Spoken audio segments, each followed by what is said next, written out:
Hello, everybody. Welcome back to Around the World. I'm here today with my good friend Keti. I said that right? It's been a while. Yep, you Yep. did. Okay, good, good. Okay. You Uh, did. yeah, she is from Georgia, not the state, the country. Yes, that is a place. It's a thing for those Americans who are unaware of world geography. And she's going to talk about um, her country and what's going on and all of that. But first, I'm going to let her introduce herself. So go on ahead, tell us a little bit about yourself. Okay, so hi everybody. Thank you for having me here. So my name is Keti. I'm from Georgia, as Mike said. It's a country in Eastern Europe, so not the state. I am actually 20 years old and I'm studying politics. So I'm interested in politics, especially in Georgian politics. So yeah, that's kind of everything about me. Like in short terms, I love to swim. I love to run. I guess that's all. Yeah, and Yeah, there's a lot of things going on in Georgia, and we'll get there as well. absolutely. Like Yeah, I hope everything is fine in the U.S. and like this COVID's and the regulations. I do hope that people are safe and sound there. well, it depends on which state you live in, unfortunately, but we're doing our best despite some people's best efforts to make it not safe. Yes, but like it should be noted that I've been following US politics as well, and congratulations on electing your 46th president, Joe Yep. Biden. If Yeah. I'm not mistaken, it was 46, right? He is 46. Yep. 46. Yeah, Yep. so congratulations and wish you all the best. Yeah, thank you. We're happy with the direction things are going so far. So hopefully things continue on that path. But we'll see. There's still some minor political, jibber jabbering going on. So we'll have to see what happens. Yeah, sure. Yeah. Yep, Getting back to Georgia understandable though. though. Hmm? Mhm. Yeah. Getting back to Georgia though, there is a lot No, I happening. said that's kind of things happens all the Well, yeah. Getting back to Georgia though, we've already kind of alluded to the fact that there's a lot of stuff going on there. Several years ago, Russia invaded Georgia and took part of your territory. There's been a lot of election dispute happening over your recent elections. Um, Obviously, things are happening, right? You're in a country with a lot of political turmoil at the moment. What's your take on that, and how has that been playing out in Georgia? Well, first of all, Russia has been invading my country for centuries, so it's not the first time that we had war with them. Yeah, but the first war that I saw with my own eyes was in 2008 when the Russian military came into my country and bombed our cities and killed our people. So that was pretty harsh. And it's not just an event that had a starting point and an ending point. It started a long time ago, and right now Georgia has a borderization problem. So Russia keeps taking part of our countries like village by village, town by town, every day actually. And whenever we say that 20% of Georgia is occupied by Russia, it's not correct because more than 20% of Georgia is already occupied by Russia. Russia has been a big part, a huge part of our politics as well. Not only just like international politics and international vector, but also internal politics. They try to have some influence, internal influence on our politics, and they did actually a pretty good job, if that's what I can say. Because like some of the parties that we have right now are pro-Russian. They have like clearly pro-Russian views. Right. And yeah, if I can be a little bit of subjective, I have to say that right now, like our ruling party is kind of not kind of, it's definitely pro-Russian party. So that's what I've been trying to protest along with my friends and family. And that's what we're trying to do, just to like get rid of Russia, get rid of everything, like that aggressive politics that kills thousands of people that have killed millions of Georgians over the history. Right. So yeah, Right. So it's been this kind of constant conflict over, the many centuries that both your nation and Russia have existed. Um, Knowing that, um, do you kind of harbor this sense of hatred towards Russia because of that? Like, has that affected your personal view of the country and that, or do you understand that it's kind of like just like this political game that they're playing? It just happens to be playing out with, you No, know, definitely not a hatred. Like, I do not, and most of the Georgians actually do not hate Russian people. right, Like, we're neighbors and we have families together. People married together, like Georgian and Russian people have sure, families. So, right, like, yeah, we do understand. I have a couple of Russian friends actually. hmm, So, like, I do not hate them personally. I just do not like their politics that have been going on for like years now. I don't like Putin. I don't like what Russian politics is doing myself. I don't like Russian militaries who killed my people. So right, yeah, but not like regular people, because like we do understand that part of Russia, like part of Russian population protests Putin as well and protests their aggressive views on Georgia. So hmm, yeah, that's kind of understandable. right, And now as I know, like they have pretty befalling politics as well because Navalny took right. charge on. But yeah, we're watching what happens and we're hoping that we can be a peaceful neighbors once again. With the entirety of your territory. Yes, of course, that is the thing that has to be taken into consideration, definitely. That's an ultimatum actually. Like this is they Abkhazia, that's called one like name of our occupied region, one of Right. them, and Trin Valley region are Georgia. So it doesn't matter which political party takes in charge in Russia, they are our territory. So as long as they are occupied, we're gonna try to protect it. We're gonna try to fight back for it, Right. and we're gonna try to save our people from borderization as well. Right. So uh you told me right before we started talking, that you were just at a protest. So Yep. you've been out, you've been speaking your mind, you've been trying to be a part of the political process. Um, how much resistance has there been from both the state and then also from other people, to your protests and your involvement in this? Actually, yes, that's true. I just got back from another protest and became like my daily thing that I do every day. Hmm, We just had election in 2020, hmm, and the ruling party has been in the head of our state for 8 years already, and it was time to change. And we knew for a fact that the opposition was gonna win, and they won actually. But then some things changed, and the ruling party didn't give up the position.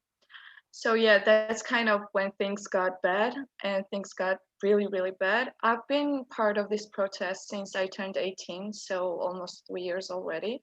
hmm, And the worst thing that we saw was actually 2 years ago already in 2019, 20th June, when people just got out in front of the parliament as they started protesting.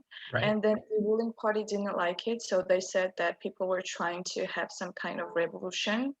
And I don't know, Of like, course. how's it possible when you don't have like any armed forces, or you don't, we didn't Right. have enough people to have the revolution, and we didn't want a revolution because Hmm, we wanted to change by elections. hmm. We wanted democracy. You But wanted them to then, follow the rules. yes, Right. yeah, we do understand that revolution is not the way to change the politics, Hmm, political culture. We right. want democracy, so we want to follow elections, we want to follow it through, and we want to have a decent one, not Hmm, like forgery.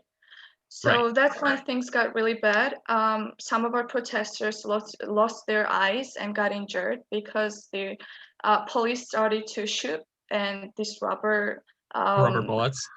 rubber bullets, and they Hmm, started to try to stop us.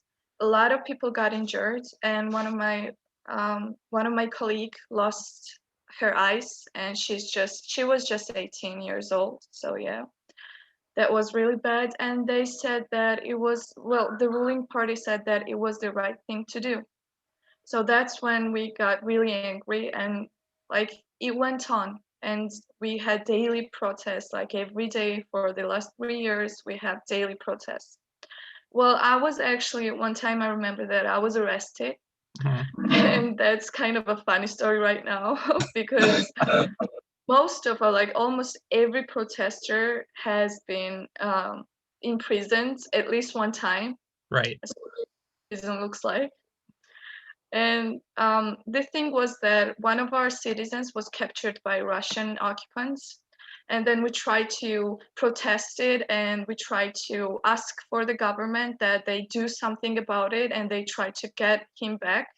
Mhm. He's a doctor, and he was trying to help one of the people who lived in this occupied region. Mhm. And that protest, I don't know what they get angry about, but they tried to attack us, and they beat us, and they just like catch us, and we just went to prison. Cool. And we had our judges, and yeah, that was kind of the thing. And everyone, like, we are not afraid of police, we're not afraid of not even bullets. So we know that's the right thing to do. We know that's the only thing that will help our country to get back on its feet and Right. have pro-Western views instead of pro-Russian views. Mhm. See, I find this interesting because all this stuff is happening. Clearly, it's important. Clearly, it's about trying to move forward with democracy. And in the West, at least in the United States, we don't hear about this at all. This is not something that's on people's radar. And maybe that's just because we've been dealing with our own political mess. But I find it hard when these sorts of things happen and people on our side of the ocean don't even know what's going on. Like this, I feel like this is something that everybody should know about, but clearly not everybody does. Do you are there like organizations or groups that need help with these kind of protests, or is this kind of just, is it not as organized as that? You know, we do have some organizations that take care of international reports, and that we get our voices internationally Sure. heard in different countries. But we have to take in, like, we have to consider that Georgia is pretty relatively small country with only 3 million people of like population. So Right. it's like it's the size of your one state only, not even. So yeah, and it's really, really far away from the United States. Mhm.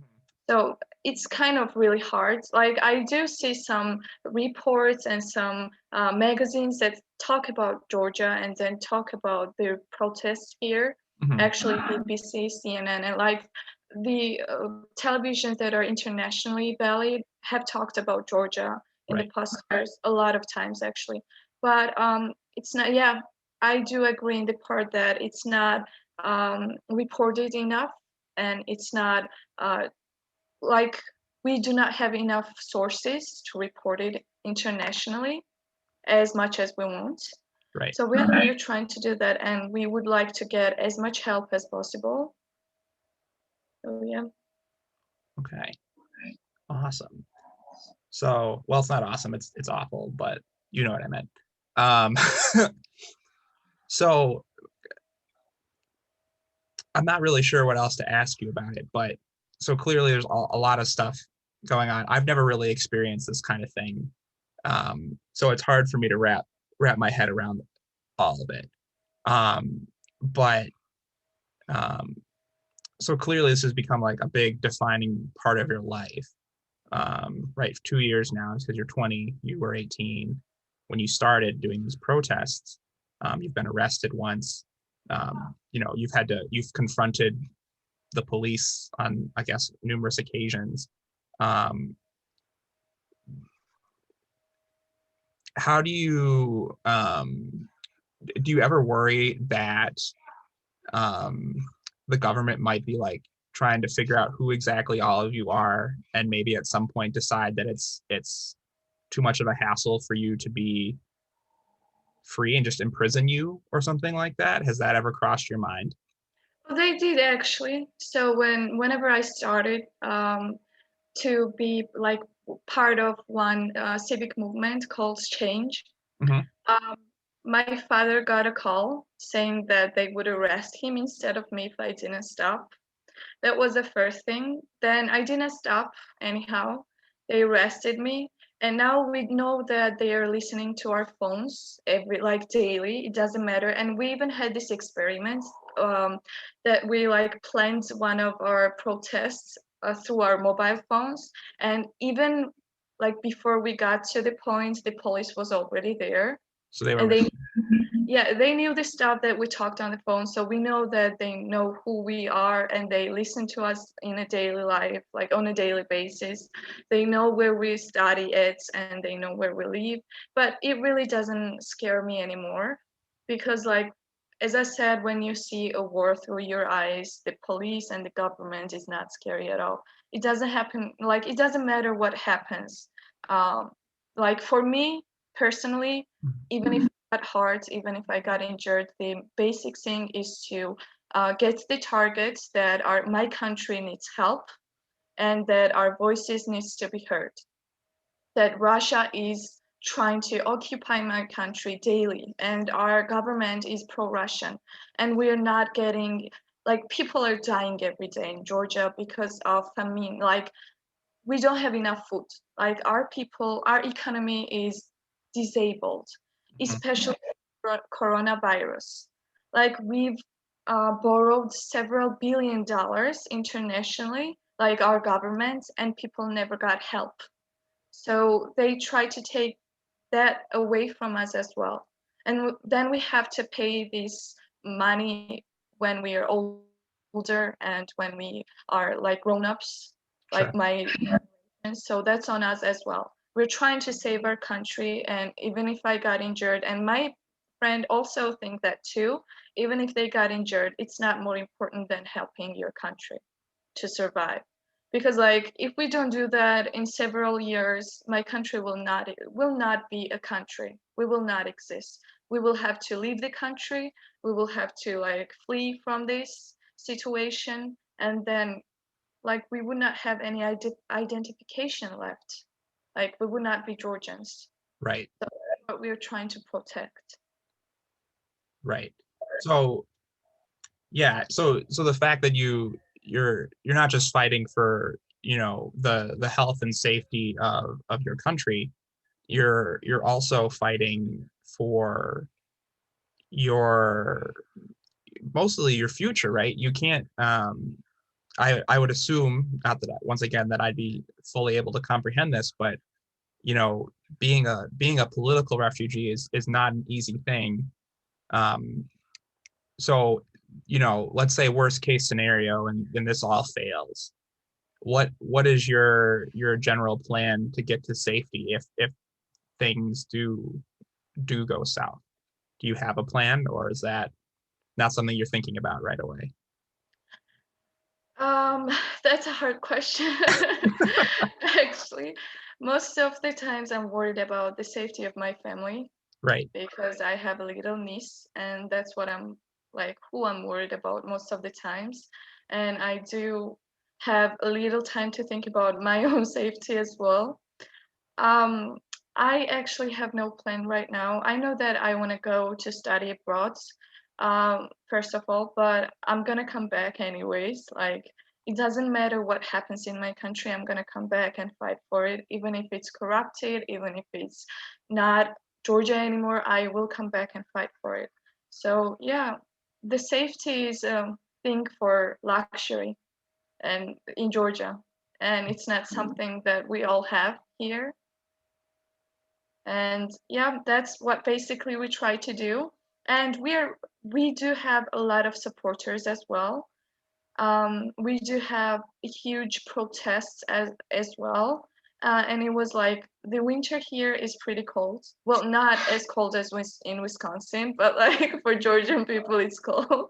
Yeah. So protests have been a kind of eliminated right now. Like not very often happens. Mhm. This protest happen, but the spring is coming and big protests are being planned.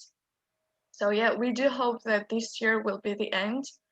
And right now, the thing that is happening in Georgian politics that we have our huge hopes on is that even when the ruling party, Georgian Dream, that's the name, Mhm. refused to give up on their positions, all the opposition parties said no to entering the parliament. So they said no to being part of the parliament they do not agree with. So yeah, so there's just one party in our parliament right now, and it's kind of like not funny but sarcastic that we are in Soviet Union after all these years. And even though I was never born in that era, I know what it feels like. Right. And yeah, that's kind of the thing right here. And we do hope that opposition wins. And the one more thing about protesters is that, and our views is that we do not want any like one party. It doesn't matter it's a Georgian Dream or any other party to be the ruling party. We want proportional parliament, which means that not one party gets majority of the votes, but like several parties. So they have to be talking to each other. They have to be communicating with each other, agreeing or disagreeing on several points. But like it will not be just one party's country. It Right. will be pluralistic, and it will be. I hope that it will be a lot of people taking in like participating in our politics daily. Awesome. Well, I hope that you're safe and that when things push come to shove, that you end up being okay. Um, and of course that things do change for Georgia because obviously right now it's not how it should be. Um, and for those Americans who are watching this video, Keti's talking about having a parliamentary democracy, which means that there's power sharing between multiple parties, which is not how our government works, obviously. So if you're confused by that, that's what she's talking about. That's very common in Europe to have power sharing in the legislature, unlike us, where we're all about winning, which is why we have such ridiculous politics. Um, I'd like to move on, maybe do something a little bit happier, less less sad, um, if you don't mind. I would Okay, I would okay, like. okay. So, um, so where exactly do you live in Georgia? Do you live in the capital or do you live elsewhere? Yes, right now I do live in capital because of my university. Okay, Because like universities here are located mainly in like big cities, and my university is located in capital. So yeah, I had to move, but I have not been born here. I was born in a small town called Kareli, and it's like an hour away from the capital. But like, yeah, it's kind of a small town, and I do love people there. I do love the environment there. mhm. Nothing very special, like there's not a single highlight there, but yeah, I still love it because it's my hometown. Nice, nice. So like, how many people roughly live in your hometown? Like, just like a size. Approximately, it's got its own villages as well. So in Georgia, when there's a town, it has its own villages in the district, Okay, and to say approximately 10,000. okay, And yeah, in my hometown alone lives maybe like a 3 or 4 thousand people. okay. So it's relatively small. It's kind of Gotcha. small. Nice. That sounds awesome. Um, so I don't know that much about Georgian culture, but obviously it exists. Your country has existed for thousands of years. Whether there have been borders around it or not. What are some of your favorite cultural customs and things that you think make Georgia great? Well, the first of all, cuisine. I love Georgian cuisine. So, and most of the tourists that I meet and like foreign people that visit Georgia love cuisine here. That's the first thing they say. Also, I do love things about my people that they are very guest welcoming. So in Georgia, we have a saying that a guest is a person from God.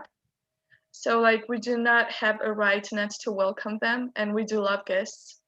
So that's what I love about my country as well. And you know, the geographics of my country is really good, the location.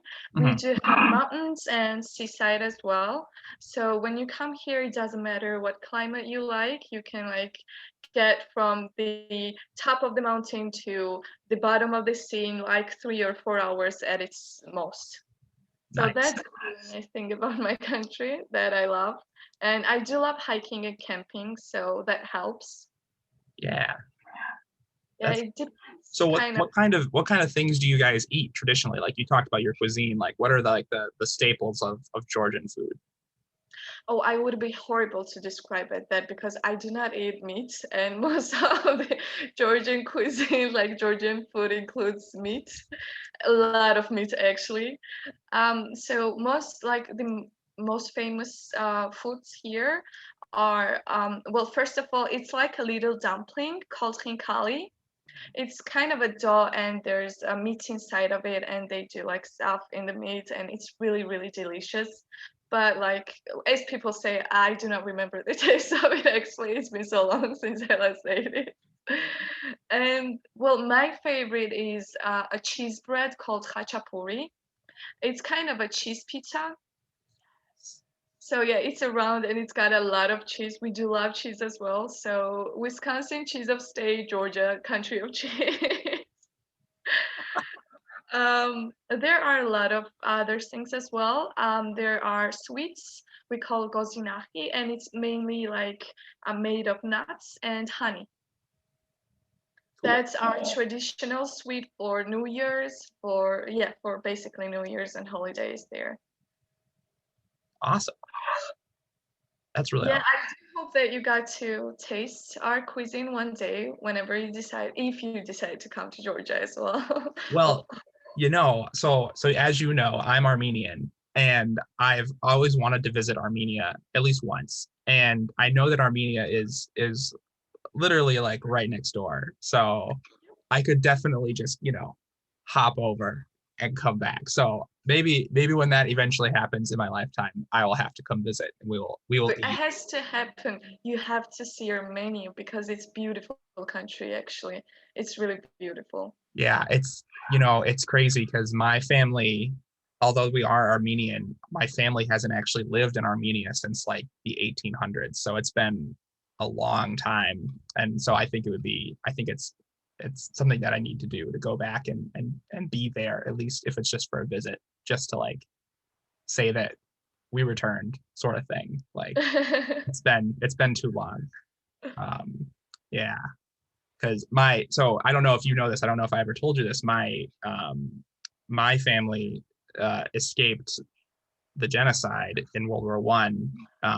They went across the Bosporus in barrels and made it to Greece, and then they were living in Greece. And then my grandfather, when he was about 17 or 18, that's when World War II started.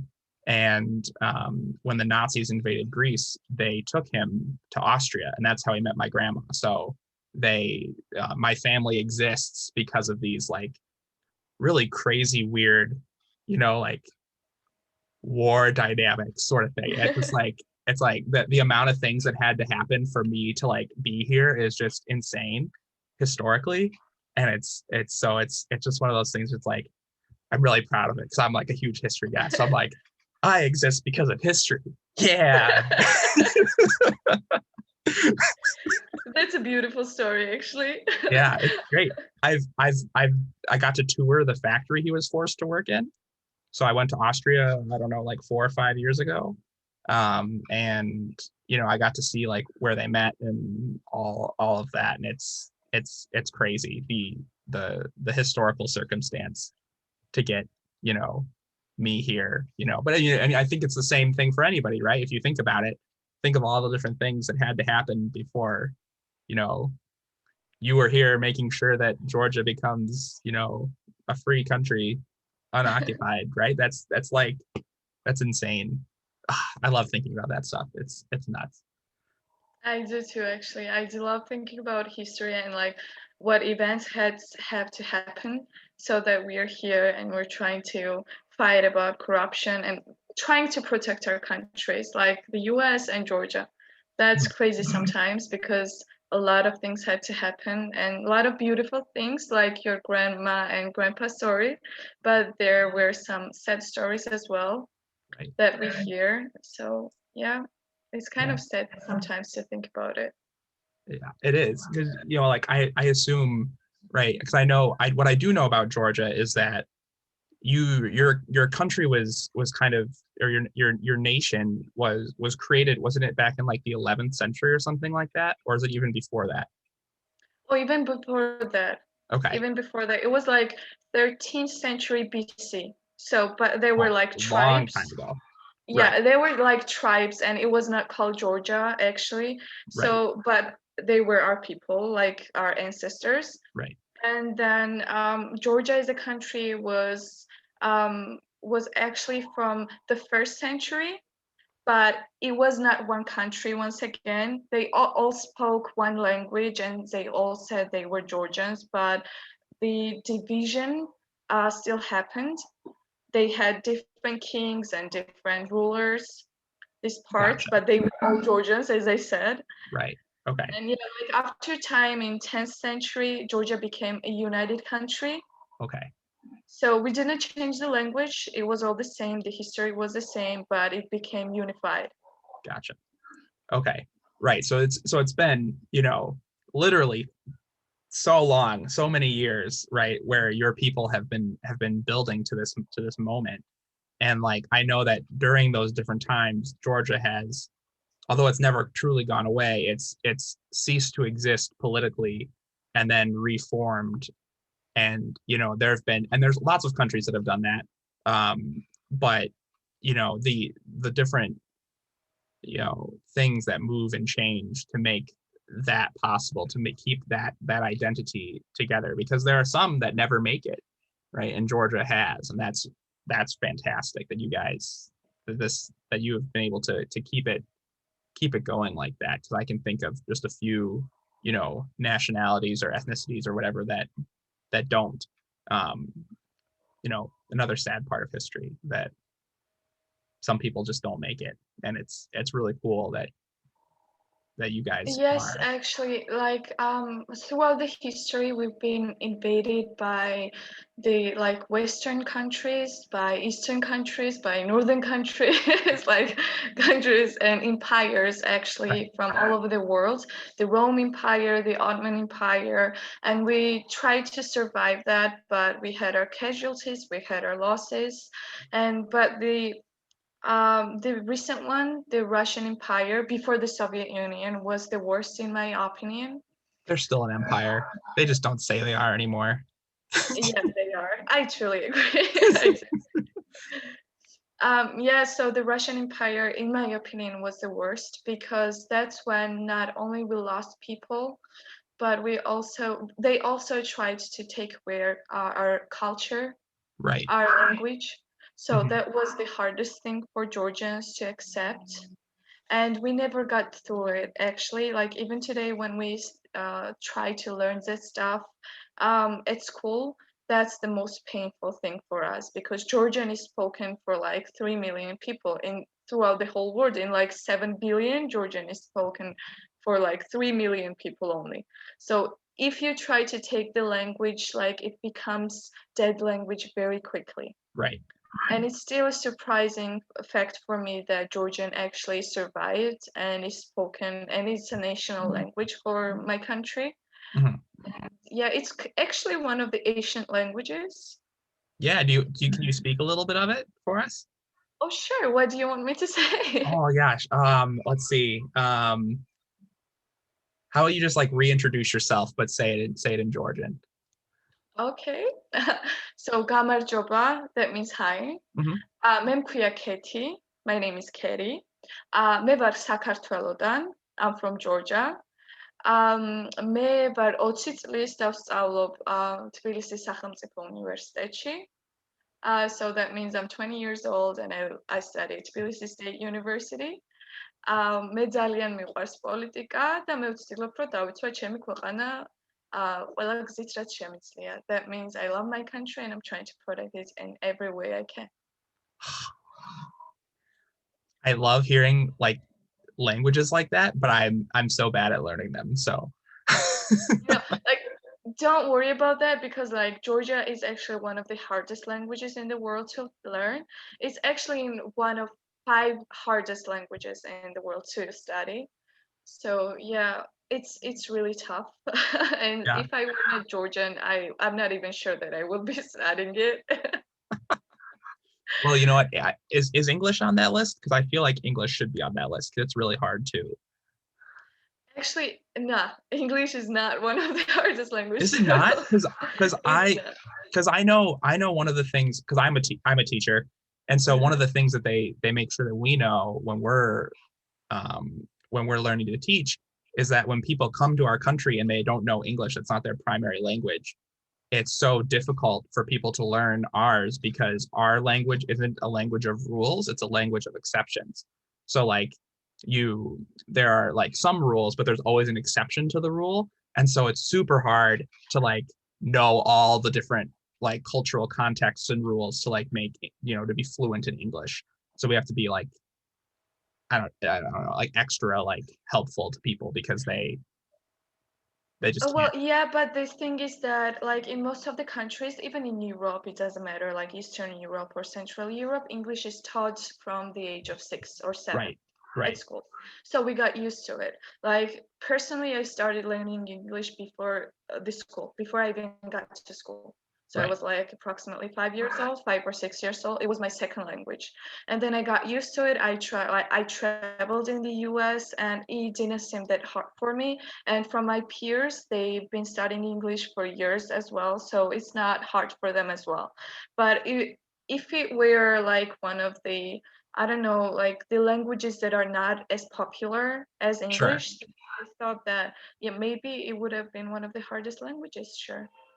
You make a good point. That's being very us centric of us to Not, say that. not really. Well, there were like some things that was actually kind of amazed me and some things that I didn't expect in English language.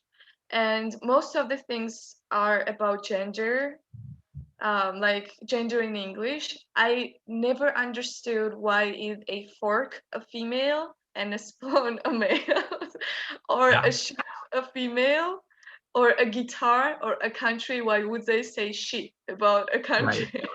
I think that actually comes um from French because our language is like a combination of like French, German, old Anglo-Saxon, and a few other things. And French is very gendered. And so like the French word for ship is a feminine word.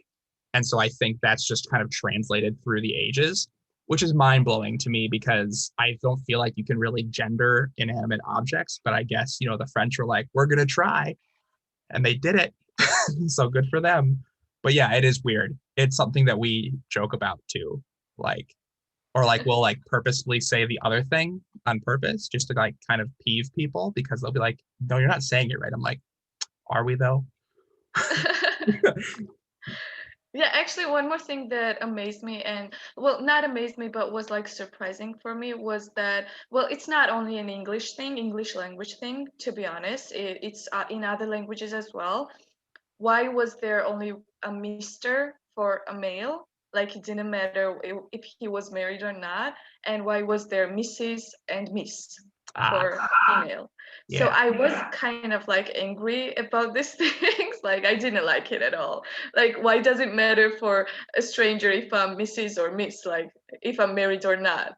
Like there right. should be one thing for me, like a Mr. It should be either Mrs. for all the women or Miss. Well, there's been a big push to make it so that there's just one by certain groups. So like they've like picked one and they're like, we're just gonna stick with just this one thing. And I think it's just miss for everybody. But some people get really offended if you call them miss so and so if they are married because Yeah. it's just so like ingrained in our culture. So there's some steep opposition to that. But you're right, that's also weird. Because like, But I do understand. I understand that it's more like a cultural thing. right. And I do understand that it's not only in English language, there's like other languages that use that definition as well. Mhm. But like growing up Georgian, and even though my country is not the most tolerant country in the world, and we do have our own problems as like homophobic or gender equality, we do have problems in these aspects too. Our language does not have genders like we do when we want to try like say she or he, we just have one word for it, and we do not like differentiate if she's a female or he's a male, and we do not like say Mrs. or Miss. We just have one word for it. So that was kind of a thing hard for me to understand, and even after years of learning English, it still baffles me sometimes because I have to like think it's is it a she or is it a he, and sometimes I mix it up even after this time.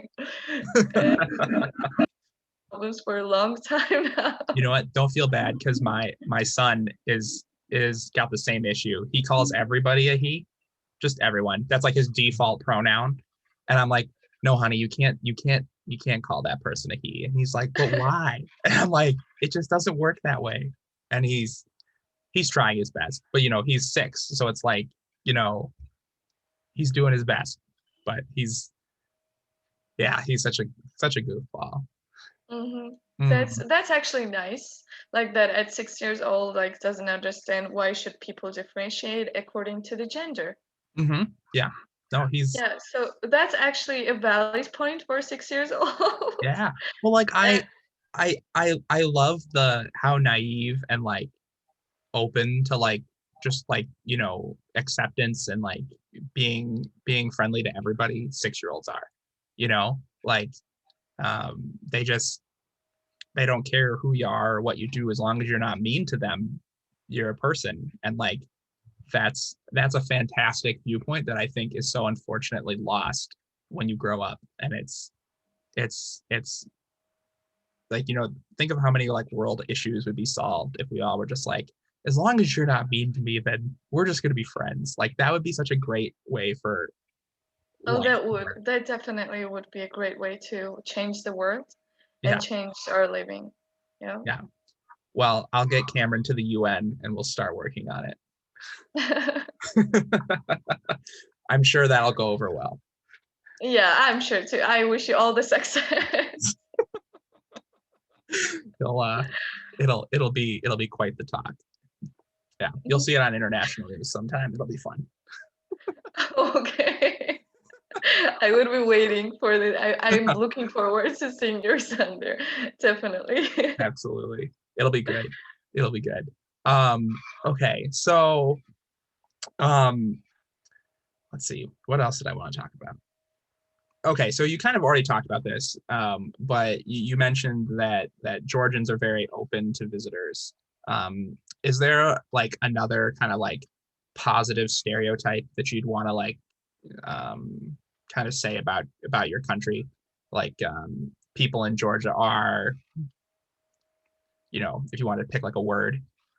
Actually, if I had to create a positive um, kind of a stereotype for my country, I would really hope my people to be more open-minded and to be more tolerant, like towards different opinion, towards different styles of living. And I would really hope that in several years, and I hope that I'm alive by the time, that You my will be. Let's people, not talk about it that way. like it's kind of a cultural thing for my people, like some things like homophobic Right. opinions. So like yeah, I do hope that that changes. And well, actually my generation already has changed that. Like we are more tolerant. And I don't like the word tolerance actually, like because it's not a good for us to do. It's kind of a normal thing for us to do, like we're required to do that. Like it's not something expected from us. So when we do that, when we accept people just say as they are, like it's not okay in my country, and I would like to change that. I would like to create a positive stereotype about Georgia, that people here are accepting and open-minded and um, more tolerant people. I have to use a word again. So yeah. Yeah. Well, I mean, I think the same thing is happening everywhere a little bit. Young people are realizing, I mean, maybe after, being grown up, being taught in schools, it's like treat everybody like, an equal and be, like that. Did you get that lesson when you were young? Like, it's like everybody's like that. Did you get that kind of like lesson sort of stuff? Not actually, no, because like, well, I was taught that I had to respect everybody. It didn't matter like their, I don't know, style of living Right. and decisions. But I was actually attending a religious school, Ah, as okay. surprising as it might sound. And like the religion of my country is Orthodox Christianity. Right. And one of its core value is that being a homosexual or any like LGBTQI is not okay for Right. them. And as a child, I don't know if I'm okay to use the word, like if I'm allowed to use the word, but I was brainwashed, kind of, I mean, that like, yeah, yeah, they tried to do that with every kid in my school. right. But fortunately, I had a fantastic group of friends that had different opinion about the subjects, and fantastic. Well, I got a really amazing chance to travel in the US and have this all amazing friends and acquaintances actually. And my host family was perfect, actually, if that's the definition of the word. My host family was perfect. So yeah, I got to know a little bit more about the world. And when I came back, I tried to change the view of other people as well. I tried to help them look from a different perspective, but just one person is never enough Hmm. when we talk about country.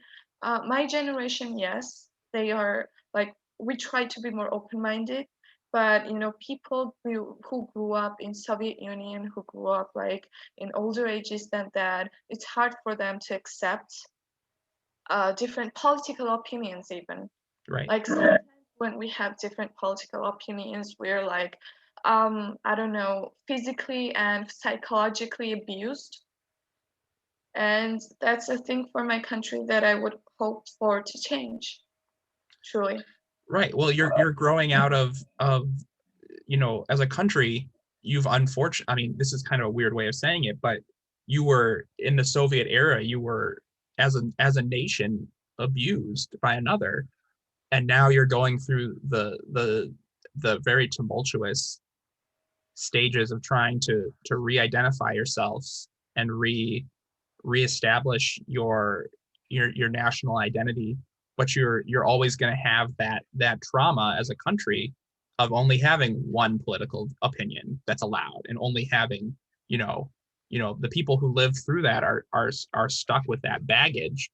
And until, as a nation, you start to move past that, these kind of struggles are going to always be there, which is unfortunate. It's kind of the sad remnants of an era that should have ended when the Soviet Union fell, but it's gonna be felt for the next several decades.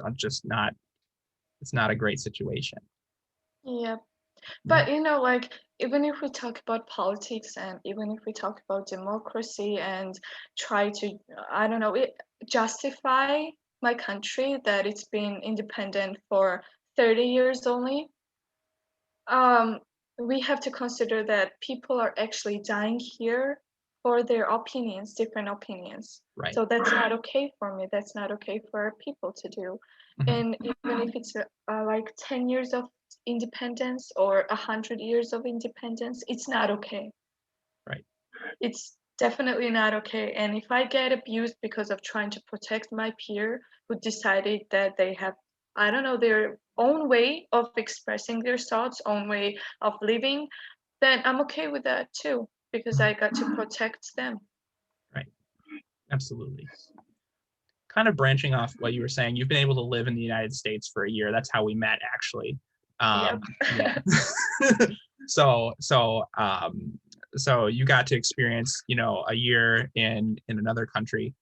And you talked a little bit about how there were things that you kind of like threw you for a loop because you were like, oh, this is different, and I don't really, um, I don't know why this is different.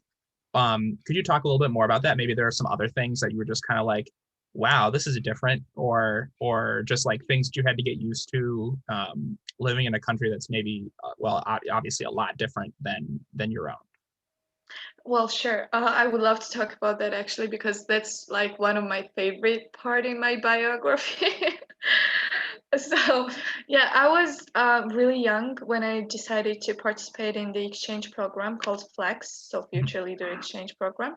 I was 14 years old, just turned 15 when I left my country and went to the United States. Fortunately, I really had the best host family there could ever be. So I was supported from my host mother, from my host father. They tried to help me in every situation, Mhm. tried to like explain things for me, tried to like find a way for me to get used to the customs and like culture. It was really interesting because I have never had an experience of living um, for a year or more abroad my country, outside my country. Mhm. Well, in the first few months, I had a cultural shock, as they call it, Yeah. because things were different there, people were different there, and yeah, culture was different overall. But then, like over time, I got used to it, and I loved living in the US. I truly did. And when the time came for me to leave, I was like both excited to get back in my country, but like really sad that I had to leave my life there and my friends there. The like this one thing that I love about US is the schooling system compared to my country's schooling system. Sure. It's more open and creative. And I remember one time that well, in Georgia at school, when my principal came into the class or even in the hall, we had to stand up and we had to like just stand, not even moving. And when I was in the US, it was like my first week at school. The principal came into the classroom and I just like stood up instinctively. And he was like looking at me like, what are you doing? Like, why are you standing? I was like, I'm sorry. I'm sorry, I'll sit down. So yeah, I had funny moments like that as well. Things that I was like used to do in my country, but people didn't do in the US. And like from the very first moment, we were told like before we left that we had our expectations, we had our own visions about the US that we saw from Hollywood, from like different movies and from the like music clips and videos, what US would be like. But there's just this one phrase that I remember vividly, and I try to use it every time I get a chance. Not better, not worse, just different. Right. That's what I try to use to look from these like glasses to see the US. Like it's not better, it's not worse, it's different, and it's unique its own way. Right. Once I realized that, yeah, I was falling in love with the country, and I'm trying to get back in the US actually for my MA. As soon as I'm finished with my university right now, bachelor's degree, I want to come back for a few years. Come Yeah, back to Wisconsin. no, never, no. Never again. Never again, because like the weather there, like I love Wisconsin, don't get me wrong, but weather there is, I don't know, I never got used to it. Like It's even after living there in year, I was always cold and I yeah, was always yeah. shivering. And I was always like wearing a lot of clothes there. Mhm. Yeah. 2 days ago we had a blizzard and we got, I think it was 5 inches of snow, and now it's under 0 Fahrenheit with the wind chill. So right where you'd enjoy it. Okay. Case in point. Yeah, case in point, exactly. I know when I went to Austria, my cousin still lives there, and me and my sister were trying to explain to her how cold it gets in Wisconsin. And we actually like did the conversion from Fahrenheit to Celsius, and she looked at me like we were nuts. And it's like, and she's like, you choose to live there? And I'm like, yeah, it's normal. And then she's like, it's not normal. I know, like I remember the first day at school. I was actually I had been there for 2 weeks, if I remember it correctly, before the school started. Sure. So the first day at school, I was wearing a coat. I was wearing like really warm trousers, pants, and like a winter shoes But it's like and a September, hat. right? Yeah, that's a September. And I was wearing a hat, trying to like be warm. And the very first teacher that I got to meet said that, like, well, first of all, the kids were wearing shorts and slippers. Right. So Yeah. I was like, the hell? Like, are you people crazy? And then, like, I went to the class, and my teacher asked me to remove the hat because Right. it was not allowed at school to Yeah. wear a hat. And I was like, nope, no, never. I'm sorry, but I'm not going to like take my coat or hat off because I'm freezing and I'm actually gonna die here. And That's like awesome. after the first day, I learned that if I wore two coats at the same time, I would not be as cold as I was before. So ever since then, like I was wearing two coats actually. Yeah. You got to learn how to layer. That's one of I know. those But classic I was kind of Wisconsin an skills. Eskimo there. Like I was wearing this a lot of clothes, and I looked really weird and creepy sometimes. No, no. Oh yeah, I did. Okay, fine. Fair enough. Yeah. Oh man. I to say I really liked your attitude, what you said, like it's not better, it's not worse, it's different. And I think that's an attitude that anybody could really, especially in the United States, because I feel like our general attitude is it isn't better, it's worse. I mean, you should act like us. And that's kind of the general attitude around where I live. And um, from personal experience, but also just kind of from knowing, traveling and learning about new places and seeing differences is what makes us better, more compassionate human beings. And so, I'm super happy you got to come to the United States because we got to be friends, which is awesome. But I'm also happy you got to come because it is an eye-opening experience. Even if you didn't come to the United States, if you went anywhere else, you would have learned about something. You would have expanded your horizons, and you would have become a newer, more improved Keti, regardless of where you went. Um, and this is kind of what this whole show thing is about, right? Is getting people to learn about places that aren't the United States, because there are places they're not better, they're not worse, but they're different, and knowing about that is valuable. um, I wish that people would actually listen to me and then think that, but whatever. Trying. Well, I'm sure that like globalization has already started a long time ago, and I'm sure that like people will know about each other cultures better throughout the time.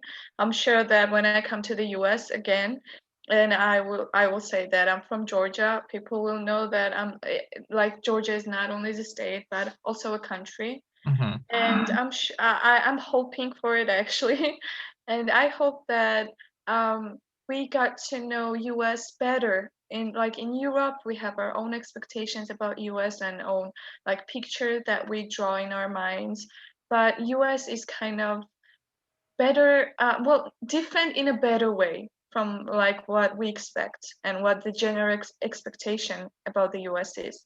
So Right. yeah, it's kind of a both country thing, like both sides. Hmm.